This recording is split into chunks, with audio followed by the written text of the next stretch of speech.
మురళి గారు, సార్ ఇప్పుడున్నటువంటి రాజకీయ పరిస్థితుల్లో మళ్ళీ మరోసారి ప్రధానమంత్రి మోడీ ప్రభుత్వం మరో 5 సంవత్సరాలకి మ్యాండేట్ ఖచ్చితంగా లభించబోతోంది. అట్లాగే 400కు పైగా సీట్లు సాధిస్తారు అని చెప్పి విశ్లేషకులు చెబుతున్నటువంటి నేపథ్యంలో కాంగ్రెస్ పార్టీ పరోక్షంగా ఓటమిని అంగీకరిస్తూ ఏమీ చేయలేనటువంటి పరిస్థితుల్లో ఇట్లాంటి వాదాన్ని తెర మీదకి తీసుకొచ్చింది అని మనం భావించవచ్చా? 100% అదే నిజం. ఎందుకంటే ఒక నిస్సహాయ స్థితి ఏర్పడ్డది కాంగ్రెస్కు. కనుక వేరే మార్గం లేక భయభ్రాంతులకు గురి చేయడం ముస్లింలను. మీకు గతంలో కూడా మీకు గుర్తుంది కదా, 2019లో ఇది బిల్ చేశారు. అంతకుముందు ఆ బిల్ చేసే కన్నా ముందు కూడా చాలా గొడవలు చేశారు. ఈ దేశం అంతా కూడా ముస్లింలందరూ బయటకు వచ్చారు, పెద్ద పెద్ద ర్యాలీలు నిర్వహించారు. షాయిన్ బాగ్, ఈన్ బాగ్ అన్ని చూసాం మనం. ఇవన్నీ కూడా ఎందుకు అలా చేశారు ముస్లింలు అని అంటే వాళ్ళకి అర్థం కాలేదు. వాళ్ళు ఏమో అయిపోయింది, మాకు సిటిజన్షిప్ పోతుంది, ముస్లిమ్స్ ఈ దేశంలో ఉండడమే చాలా కష్టమేమో అని అనుకున్నారు. ఈ చట్టంలో హిందువులు, క్రైస్తవులు, బౌద్ధులు, జైనులు వీళ్ళందరూ కూడా ఎవరైతే మైనారిటీస్, పాకిస్తాన్, ఆఫ్ఘనిస్తాన్, బంగ్లాదేశ్ 3 దేశాల్లో బాధితులు మతపరమైన బాధ వ్యధ చెందినప్పుడు లేకపోతే హింస జరిగినప్పుడు వాళ్ళు సహజంగా పారిపోతారు. అక్కడ నుంచి పారిపోయారు, శరణార్థులుగా ఇక్కడికి వచ్చారు. వాళ్ళు చాలా మంది ఉన్నారు ఆ విధంగా. మీరు మొన్న చట్టం చేసినప్పుడు కూడా ఎంతమంది దీంట్లో బెంగాల్లో బయటకు వచ్చి డ్యాన్స్ చేస్తున్నారు. వాళ్ళంతా దళితులు అండి, నిమ్న వర్గాల వాళ్ళండి. వాళ్ళకు కనీసం భారతీయులై ఉండే. నేను ఒక్క మాట అడుగుతున్నానండి మీకు. నేను ఒక సిటిజన్, భారతీయుడిని. 15th August 1947 రోజు నేను పడుకొని ఉన్నాను అర్ధరాత్రి. నాకేం తెలియదు. కాకపోతే నేను ఎక్కడో పాకిస్తాన్లోనో బంగ్లాదేశ్లో ఉన్న సిటిజన్ నేను. కానీ అప్పుడు అది పాకిస్తాన్ కాదు, ఇది బంగ్లాదేశ్ కాదు, ఇదంతా భారత్. నేను భారతీయుడిని కనుక నేను అక్కడ నిద్రపోయాను. అర్ధరాత్రి తెల్లారేసరికి అది భారత్ కాదు, పాకిస్తాన్ అని చెప్పారు. నా తప్పేముంది చెప్పండి? నా తప్పేముందండి? మీరు విభజించుకున్నారు, దేశాల పేర్లు మార్చేసుకున్నారు. నేను హిందువుని కావడమే తప్ప పాకిస్తాన్లో పుట్టాను, ఇండియాలో పుట్టాను, నేను ఇండియన్. దాని పేరు మీరు మార్చారు, పాకిస్తాన్ అని పేరు పెట్టారు, బోర్డు పెట్టారు. నన్ను ఇండియన్ కాదని మీరు అంటున్నారు. ఇదేంది దుర్మార్గం? పైనుంచి నువ్వు హిందువా, మా మధ్యలో ఉంటావా అని. అరే నా పిల్లలకు రక్షణ లేని పరిస్థితి, ఇల్లు వాకిలి అన్నీ వదిలేసి పొట్ట చేత పట్టుకొని బ్రతికున్న పిల్లలను పట్టుకొని నేను ఇండియాకు వస్తే నేను ఇండియన్ కాదంటారా? నేను అడుగుతున్నాను వీళ్ళందరినీ కూడా. హిందూ అయినందుకే మీరు సిటిజన్షిప్ ఇవ్వడం లేదు. దీన్ని ఆపడానికి మీరు ఏమంటున్నా అంటే ముస్లిం కూడా పెట్టండి అని అంటున్నారు. ఇది ఎంత దుర్మార్గం అని అంటున్నా నేను. మీరు పాకిస్తాన్, ముస్లింలు అందరూ కలిసి పాకిస్తాన్ తీసుకున్నారు. మీరు పాకిస్తాన్ అనే ఒక దేశాన్ని మీరు తీసుకెళ్లారు. పైనుంచి ఈరోజు హిందువులకు సిటిజన్షిప్ ఎలా ఇస్తారు అని అడుగుతారా? హిందువులు అంటేనే చిన్నచూపు కాంగ్రెస్ కు. వాడు బాధితుడైనా, రోడ్డు మీద పడ్డా, టెంటుల్లో బతుకుతున్నా, మీరు చూడండి జైసల్మేర్ అక్కడంతా రాండి, క్యాంపులలో బ్రతుకుతున్నారు ఏళ్ల తరబడి. ఈ దేశం బిడ్డ, ఇది ఈ మట్టికి పుట్టిన బిడ్డ. వాడికి భారతీయుడు అని ఒక బిరుదు ఇవ్వడానికి మీకు ఇంత నొప్ప? అదే ముస్లింలు అయితే ఇంతసేపు ఆగుతారా మీరు? వాళ్ళు అడిగితే ఒక దేశమే ఇచ్చారు కదా మీరు. అయినా హిందువుకు నాగరికుడు అని చెప్పేసి సిటిజన్షిప్ ఇవ్వరా మీరు? ఇది దుర్మార్గం అని అంటున్నాను నేను. పాకిస్తాన్, బంగ్లాదేశ్లలో హిందువులు ఎంత దయనీయ పరిస్థితి అనుభవిస్తున్నారో తెలుసు మనకి. వాళ్ళ పర్సంటేజ్ ఎక్కడ ఉందండి? ఎక్కడ 20%, 22% ఉన్న వాళ్ళు ఈరోజు 2%కు పడిపోయారు. ఎక్కడ వెళ్ళారు వీళ్ళందరూ? లెక్కలు చెప్పండి. మరి ముస్లిం జనాభా అలా పడిపోయిందా? పాకిస్తాన్లో, బంగ్లాదేశ్లో, ఆఫ్ఘనిస్తాన్లో, ఇండియాలో పోనీ ముస్లింల జనాభా పడిపోయిందా? పెరిగింది కదా. కరెక్ట్. హిందువుల కన్నా పెరుగుతా ఉంది కదా. మీకు ఇండియాలో ముస్లింలకు ఇంత రక్షణ కల్పిస్తుంటే, మీ జనాభా పెంచుకోవడానికి అవకాశం ఇస్తే, మీకు ఒక దేశమే ఇచ్చేస్తే, బాధితులైనటువంటి హిందువులు పొట్ట చేతబట్టుకొని, క్రైస్తవులు, ఒక హిందువే కాదు కదా, సిక్కులు ఎందుకన్నారు వీళ్ళందరినీ? జైనులు, బౌద్ధులు దిక్కులేంది జీవితం గడుపుతా ఉంటే ఇండియాలో వచ్చి వాళ్ళపైన మీకు ఇది లేదా? నేను కాంగ్రెస్ వాళ్ళని అడుగుతున్నా, ఎంత దుర్మార్గులు మీరు! హిందువులు అయితే మాకు సిటిజన్షిప్ ఇవ్వరా మీరు? ఈ పాపం ప్రధానంగా రాజకీయ నాయకులదే. పక్క రాజకీయ నాయకులు. అది గాంధీ హామీ ఇచ్చాడు, మీరెవరు మధ్యలో రావడానికి. నేను పాకిస్తాన్లో పుట్టిన సిటిజన్ అయితే, మీరు హిందువులు అయితే, ఆయన ఏం చెప్పాడు, ఏ రోజైనా మీకు పాకిస్తాన్లో ఉండాలని అనిపించదో ఎప్పుడైనా కూడా ఇండియా డోర్స్ ఓపెన్ ఉంటాయి, మీకు హాయిగా వచ్చేసేయచ్చు, ఈ దేశం మీదే అని చెప్పారు. అటువంటి అష్యూరెన్స్ ఇవ్వాలని చెప్పారు. లియాఖత్ నెహ్రూ అగ్రిమెంట్ రాసుకున్నారు దీనిపైన. ఇవన్నీ ఏమనుకున్నారు, ఇవన్నీ అగ్రిమెంట్ ఊరికే రాసుకున్నాయా? కనుక ఇది కాంగ్రెస్ చేసేటువంటి ఈ దుర్మార్గం ఏదైతుందో హిందువుల పైన చేస్తున్నటువంటి దుర్మార్గం. వీళ్ళు బాధితులు ఇండియాకు వచ్చారు, అయ్యో నిల్వ నీడలేకున్నారు అని బెగ్ చేస్తున్నారు. వాళ్ళు మాకు సిటిజన్షిప్ ఇవ్వండి అని బెగ్ చేస్తున్నారు, అడుక్కుంటున్నారు. భారత్ మాత బిడ్డలు వాళ్లకు సిటిజన్షిప్ ఇవ్వము ఎందుకంటే సిఏఏ ముస్లిం అనే ఒక పదం లేనందుకు ఇంత గగ్గోలు పెడతా ఉన్నా.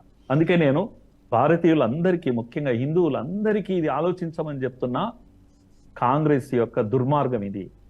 హిందువులు అయినందుకే మీకు సిటిజన్షిప్ ఇవ్వం మేము అని అంటున్నారు వాళ్ళు. అందుకని మేలుకోవాలి, ఏం జరుగుతుంది ఈ దేశంలో వాళ్ళ హిందువులందరూ అర్థం చేసుకోవాలి. వెంకటరెడ్డి గారు, ఇప్పుడు సిఏ అయిపోయిన వెంటనే ఎన్ఆర్సీ అమలు చేస్తారు అనేటటువంటి మాటను కూడా చాలా పెద్ద బూచిగా, చాలా భూతద్దంలాగా, భయంకరమైనటువంటి రాక్షసిలాగా చూస్తున్నటువంటి పరిస్థితి మనం చూస్తున్నాం. ఎలా తీసుకోవాలి దాన్ని? కాంగ్రెస్ పార్టీ ముందుగా చెప్పినట్టుగానే కాంగ్రెస్ పార్టీ ఆడి నాటకాలన్నీ కూడా ప్రజలందరూ కూడా గమనిస్తా ఉన్నారు. భారతదేశంలో ప్రజలందరూ కూడా గమనిస్తా ఉన్నారు. ముందు నుంచి కాంగ్రెస్ పార్టీ హిందువులకు వ్యతిరేకంగా పనిచేయటం, హిందువుల హక్కులను కాలరాయటం, హిందువులకి మనోభావాలను కాలరాయటం, ఇవన్నీ కూడా కాంగ్రెస్ పార్టీ చేస్తా ఉంది.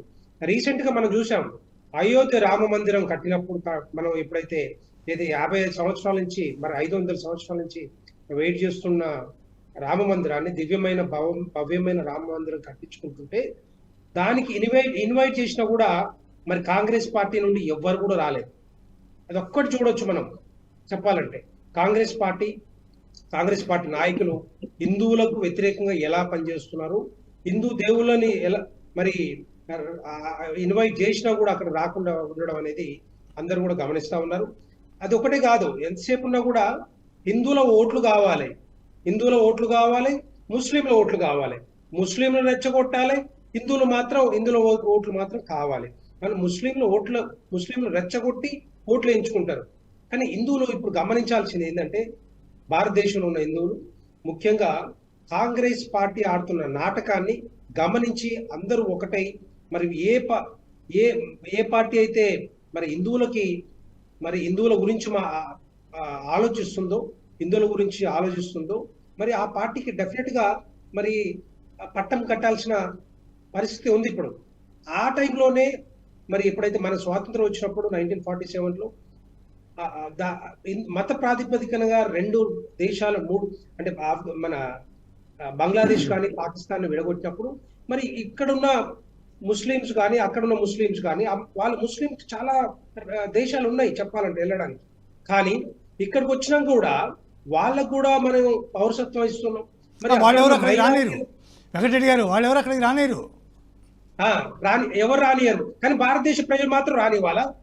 ఎక్కడ న్యాయం అండి ఇది? నాకు అర్థం కాదు. అంటే హిందువులు మాత్రం రావద్దు కానీ ముస్లిం రావాలా? ఇక్కడ ముస్లిం వచ్చి ఉండాలి, ఇక్కడ హిందువులు మాత్రం రానివ్వద్దు అక్కడి నుంచి. పాపం అక్కడ ఏం లేకుండా, తిండి లేకుండా, గూడు లేకుండా అక్కడ ఉండి ఎంతో పస్తులుండి ఎన్నో సంవత్సరాలుగా అక్కడ ఉన్న వాళ్ళకి పాపం చాలా మంది, ఇంతకుముందు మురళీ మనోహర్ గారు చెప్పినట్టుగా చాలా మంది డబ్బు లేని వాళ్ళండి, తిండికి లేని వాళ్ళు పాపం వాళ్ళందరూ కూడా. మళ్ళీ అట్లాంటి వాళ్ళని కూడా రానివ్వకపోతే, వాళ్ళకి సిటిజన్షిప్ ఇవ్వకపోతే, వాళ్ళకి ఇక్కడ ఉండుకుంటూ వాళ్ళకి ఇల్లు లేదు, తర్వాత రిజిస్ట్రీలో పేరు లేదు, హోమ్లెస్ గా ఉంటున్నారు. వాళ్ళందరికీ మనం ఇవ్వాల్సిన అవసరం లేదా? కాంగ్రెస్ పార్టీ ఒప్పుకుంటుందా? నిన్న ఉత్తమ్ కుమార్ రెడ్డి చెప్పినట్టుగా ఇది ఆయన వర్షన లేకపోతే అధిష్టానం వర్షన? ఎందుకంటే రాజ్యాంగం మీద ప్రమాణం చేసిన మంత్రి మేము సిఏఏ అమలు చేయమని చెప్పడం అనేది ఎట్టి పరిస్థితుల్లో ఎవరు ఊరుకునే సమస్య లేదు, యాక్సెప్ట్ కూడా చేయరు. ఎందుకంటే ఆయన చెప్పితే నడుస్తుందండి ఇక్కడ. ఎట్టి పరిస్థితుల్లో కేంద్ర ప్రభుత్వం రాజ్యాంగ ప్రకారం చేయాల్సిన ఏదైతే బాధ్యత ఉందో డెఫినెట్ గా అమలు చేస్తుంది. ఆయన ఎవరు చెప్పడానికి? ఆయన ముస్లింల తొత్తులాగా పనిచేస్తా ఉన్నాడా, లేకపోతే ఏమన్నా మతం మార్చుకున్నాడా? పోనీ ఆయన కోసం ఇప్పుడు ఆయన దృష్టిలో హిందువులు కూడా కాదా? హిందువులు ఓట్లేయరా? ఇదంతా ఏంటంటే కావాలని చేస్తున్న ఈ కుటిల నాటకం చెప్పాలంటే. రేపు పార్లమెంట్ ఎన్నికల్లో మళ్ళీ వాళ్ళ ఓట్లుగా దండుకోవాలి, వాళ్ళ ఓట్లు వేయించుకోవాలి, రేపొద్దున పార్లమెంట్ ఎన్నికల్లో గెలవాలని ఒక ఆలోచన. ఇంకొకటి విషయం చెప్పాలండి, భారతదేశంలో కాంగ్రెస్ పార్టీ కంప్లీట్ గా జీరో కాపోతా ఉంది. అంతకుముందు 40-45 వచ్చినట్టుంది, అవి కూడా వచ్చే పరిస్థితి లేదు. ప్రధానమంత్రి నరేంద్ర మోడీ గారు పార్లమెంట్ లో ఒకటే మాట చెప్పారు సున్నితంగా, మీ గౌరవం నిలుపుకోవాలంటే ఈ నంబర్ కంటే కొంచెం ఎక్కువ నెంబర్ తెచ్చుకోండి, మీ పార్లమెంట్ లో మీ గౌరవం ఉంటుంది, లేకపోతే అది కూడా ఉండదు అని చెప్పారు. ఇక ఇట్లాంటి కాంగ్రెస్ పార్టీ నాయకులు మాట్లాడుతుంటే డెఫినెట్ గా ఆ గౌరవం డెఫినెట్ గా కిందికే పోతుంది తప్ప ఆ గౌరవం ఉండదు తప్ప ఇంకా మరి పెరిగే అవకాశాలు అయితే కనపట్లేదు. రెండవది, రాహుల్ గాంధీ మాట్లాడే ప్రతి మాట కూడా ఒక జోక్ లాగా మాట్లాడుతుంటాడు, కానీ భారతదేశ ప్రజలు సీరియస్ గా ఎవరు తీసుకోవట్లేదు. ఆయన ఏం మాట్లాడినా కూడా ఏం చెప్పినా కూడా సీరియస్ తీసుకునే పరిస్థితి కనపడట్లేదు, ఎందుకంటే ఆయన సీరియస్నెస్ లేదు ఆయన మాటల్లో. కాబట్టి రాష్ట్రంలో మన భారతదేశంలో ఏకైక నాయకుడు అంటే ప్రధానమంత్రి నరేంద్ర మోడీ గారు మళ్ళీ 3వసారి ప్రధానమంత్రి కాబోతా ఉన్నారు. ఎట్టి పరిస్థితుల్లో భారతదేశ ప్రజలందరూ కూడా మీరు చూశారు, మొన్ననే చూశారు, దగ్గర నార్త్ ఇండియాలో 91% స్ట్రైక్ రేట్ ఉంది అక్కడ. ఇప్పుడు సౌత్ ఇండియాలో కూడా స్టార్ట్ అయింది మొన్న నుంచి. ఇప్పుడు ఏదైతే భారతీయ జనతా పార్టీ ఏదైతే చెప్పాలనుకుందో అది చేసి చూపిస్తా ఉంది క్లియర్ కట్ గా. జమ్మూ కాశ్మీర్ కానీ 370 ఆర్టికల్ అబ్రిగేషన్ కానీ, సిఏ కానీ, లేకపోతే ట్రిపుల్ తలాక్ కానీ, 33% మహిళా రిజర్వేషన్ బిల్ కానీ, ఇవన్నీ కూడా ఎప్పటి నుంచో చేయలేనివి కాంగ్రెస్ పార్టీ ఇప్పుడు భారతీయ జనతా పార్టీ నరేంద్ర మోడీ గారు చేస్తా ఉన్నారు. అది దాన్ని ఓర్వలేక ఇట్లాంటివన్నీ కూడా తీసుకొస్తున్నారు. మళ్ళీ ఇంకొక మాట, రేవంత్ రెడ్డి గారు ఇప్పుడు కాంగ్రెస్ పార్టీ ఇక్కడ ప్రభుత్వంలో ఉంది తెలంగాణ రాష్ట్రంలో, 6 గ్యారెంటీలని ఒక అబద్ధాలు చెప్పి అధికారంలోకి వచ్చారు. 100 రోజులు అమలు చేస్తామని చెప్పారు. 6 గ్యారెంటీల్లో 100 రోజులు అమలు చేస్తామని చెప్పారు. 6 గ్యారెంటీల్లో 13 అంశాలు ఉంటే ఇప్పటికి 5 అంశాలు టచ్ చేశారు. మిగతా అన్ని అంశాలు, మిగతా 8 అంశాలు ఎవరు చేస్తారండి? ఎప్పుడు చేయాలి? ఎప్పుడు కంప్లీట్ చేస్తారు? ఇవన్నీ కూడా అబద్ధాలు. రేవంత్ రెడ్డి గారు రోజు చెప్తూనే ఉంటారు, ఇగో రేపు చేస్తున్నాం, ఎల్లుండి చేస్తున్నాం, ఇప్పుడు చేస్తున్నాం, రోజు పేపర్లు రాసించుకుంటారు, రోజు మంత్రులు పేపర్లలో రాయించుకుంటూనే ఉన్నారు, కానీ ఇవి మాత్రం అమలు కావట్లేదు. అందరూ కూడా గమనించాల్సి ఇప్పుడు తెలంగాణ ప్రజలు క్లియర్ కట్ గా కనపడుతుంది రోజు రోజుకి.